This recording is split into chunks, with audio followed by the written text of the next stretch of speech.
Welcome back to another deep dive, everyone. Today's episode is about a bold new vision, EON Reality's three-pillar approach to bridging the global digital divide. And it's more than theory. It's already transforming lives. Right. We're talking about a strategy that addresses three core areas: structured education, systematic entrepreneurship, and immersive learning, specifically designed for the Global South and now being piloted in Romania.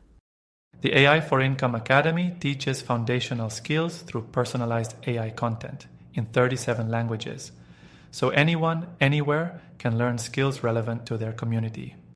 Then comes the EON Entrepreneur Guide. It walks you through how to identify a problem, discover a solution, and turn it into a sustainable business.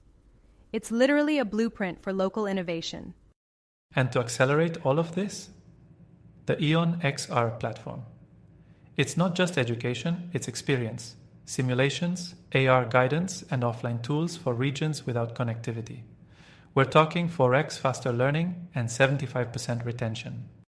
This isn't just about bringing technology to underserved areas.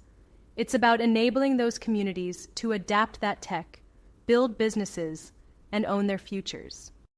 With over 42 million users globally, this ecosystem has momentum. And Romania's latest event shows how nations can integrate this model into national development plans. Download the white paper and explore how to join the movement. The future of education and prosperity is being rewritten. Thank you for joining us on yet another deep dive. And remember, keep learning, keep exploring, and keep diving deep, everyone.